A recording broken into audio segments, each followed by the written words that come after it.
तक ये केले का पेड़ था, फल दे रहा था। ब्रह्म चले जाते तो ये तो ऐसा का ऐसा रहता है, फिर न किसी का पति है, न ब्राह्मण है, न क्षत्रिय है, न वैश्य है, यहाँ तक कि आदमी भी नहीं बचता, कहते मुर्दा जा रहा। और ब्रह्म की गारंटी नहीं कब तक रहेगा अंदर भगवान। जैसे एक पेड़ पर बैठने वाला पक्षी, सूरदास जी ने पक्षी कहा है, इसको क्या पता कब तक रहे, कब उड़ जाए, ये उन्होंने सूरसागर में लिखा है। अरे मन पंछी उड़ जाई है,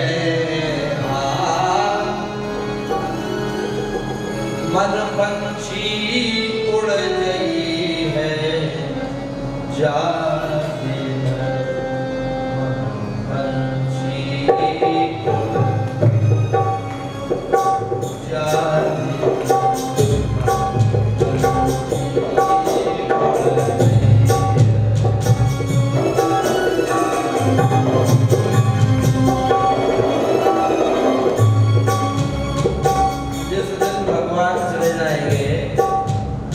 उड़ जाएगा, उस दिन क्या होगा? घर के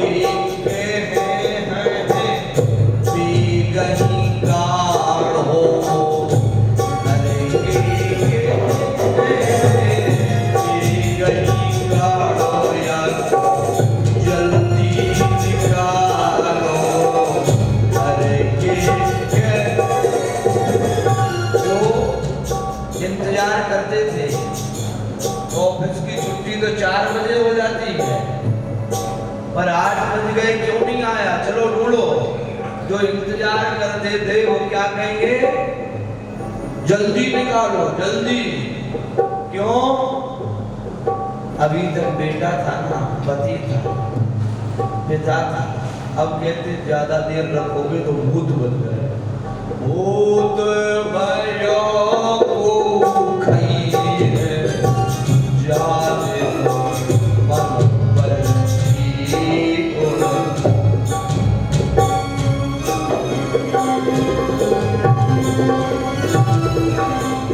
और जा प्रीतम सो प्रीति घनेरी, जा प्रियतम सो प्रीति घनेरी। जिस पत्नी की सबसे ज्यादा घनी प्रीत, दिन हो चाहे रात रहोगे तुम्हारे, कभी अकेली नहीं रहना चाहती थी, वो तुम्हारा एक बार भी मुंह देखना पसंद नहीं करेगी, डरेगी। सोई देखे डरी है, सोई देखे डरी है, जाने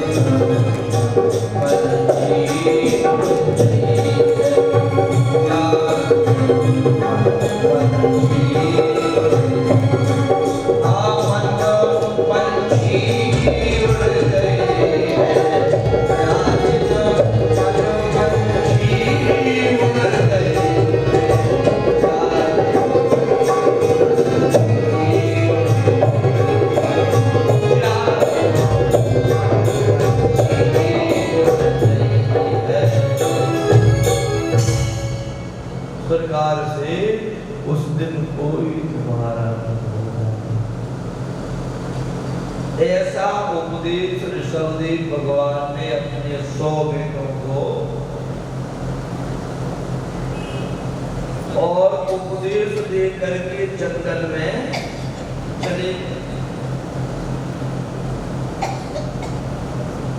अब 100 बेटे अपने अपने काम में लगे, भरत जी राज्य करने लगे। भरत के भी एक बेटा हो गया, उसको राज्य दे करके पिताजी के बताए हुए मार्ग पर ये कुलह ऋषि जो थे ना, कुलह नाम के ऋषि, उनके आश्रम में गंडकी नदी के किनारे वहां भजन कर। कौन? भरत। भरत जी कुलह आश्रम में भजन कर। अब विडंबना होती है, विडंबना। वहीं पर नदी में एक हिरण की पत्नी पानी पीने के लिए आती है। पीछे से महाराज शेर आता है, उसने गर्जना की, शेर ने गर्जना की, हिरणी अपने आप को बचाने के लिए और नदी में छलांग, उसके पेट से बच्चा निकला, जल में गिर गया, हिरणी उस पार जाकर मर गई। नदी में बच्चा बहता हुआ देखा, भरत जी ने दया आ गई, किनारे किनारे गए, जैसे ही मौका मिला उसको पकड़े और पकड़ के अपना दुपट्टा लेकर के उसके शरीर को, अब किसका दूध पिलाए इसको, छोटा बच्चा है, देखा पास ही के खेत में कपास की खेती थी, कपासिया उधर, वहां गए, कपास तोड़ने लगे और कपास तोड़ करके और नदी के पानी में भिगो के उसके मुंह में एक मुहावरा बन गया। जब से हमारे इस धर्म में देश में आए थे हरि भजन को ओटन लगे कपास, है सब कुछ छोड़ के भजन करने आए थे ना, वो माया बेटा बेटी फिर भी हिरण के बेटे में फंस गया। अब जब भरत जी महाराज माला लेकर के भजन करने को बैठते थे तो वो हिरण का बच्चा भरत जी की पीठ चाटता था। भरत जी समझते ये अपनी माँ मानता है और माला वाला रख देते और उसको गोद में लेके भजन तो नहीं कर पाएगा। तो और बड़ा होने लगा, भरत जी भजन कर रहे थे, जब और बड़ा हो गया उसको अपने जाति वाले देखे, जाति वाले समाज वाले लोग हिरण जंगल में चलते, तो वो छलांग लगा करके उनके साथ भाग गया। ध्यान देना, अपनी समाज को छोड़कर कोई भी नहीं रहना चाहे। हर आदमी अपने समाज में, और समाज यदि उसे जाति में से डाल दे तो भी चाहे कुछ देना पड़े रिश्वत, लेकिन समाज में मिलता रहता है कोई सी समाज को। इसीलिए व्यक्ति इस समाज का है वो छुपती नहीं, किसी आदमी का है। सम्मान पाने के लिए वो झूठी बता दी कि मैं ब्राह्मण हूं या कुछ हूं, पर छुपेगा नहीं किसी भी जाति का। हमने आपको पहले भी बताया, देखो साधु संत किसी भी समाज की बन जाते हैं, बनना चाहिए, ठीक है।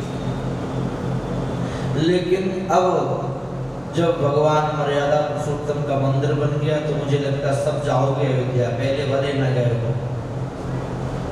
पुरानी अयोध्या को देखो, बहुत कम लोग जाते थे, रोटी मिलना मुश्किल हो जाती थी साधु।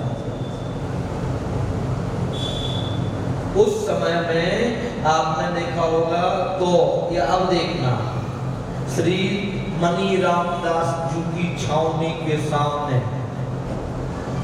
वहां पर संतों का भोजन होता, हजारों लाखों जितने भी संत हैं वहां उस आश्रम में भोजन करवाया जाता था, अभी भी चलता है।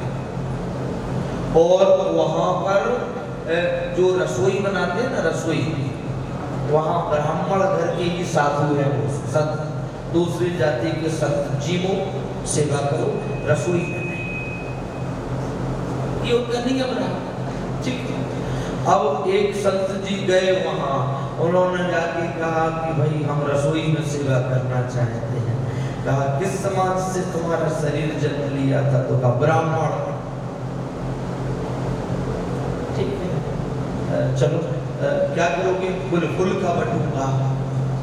फुल के नहीं नहीं, आप फुल के नहीं बटो, गोले बना दो। बोले नहीं, फुल के।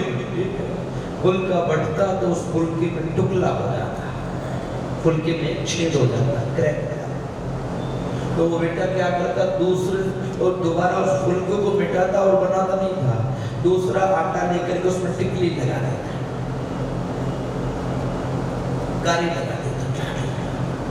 अब जब कारी लगाओ तो टिकली लगाओगे और जब उसको सेकोगे और वो फूलने का था टिकली निकल जाती। अब घटना क्या हुई कि वो भोजन का थाल लगा करके भगवान को भोग लगाने से पहले महंत जी के पास जैसे ही ले गए कि आप इसका निरीक्षण करो, करते थे वो। जैसे उन्होंने फुलका देखा, उन्होंने क्या, क्यों भाई आज कोई नया रसोईया है क्या रसोई में?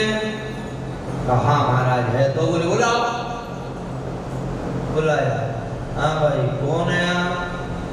ब्राह्मण।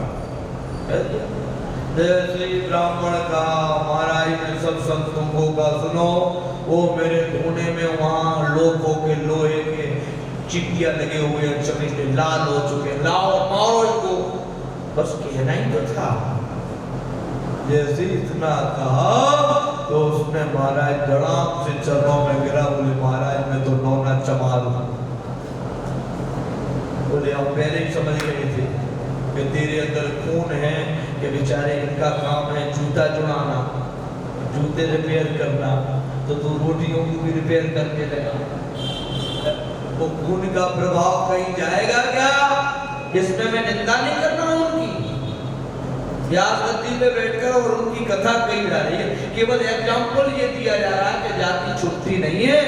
मैं निंदा नहीं कर रहा हूं शूद्र भाइयों की, जो नहीं जानते वो समझते महाराज ऐसे कह रहे थे। सुनो तुमको ब्राह्मण की बात बता लो, हर समाज की कम से कम 50 चीजें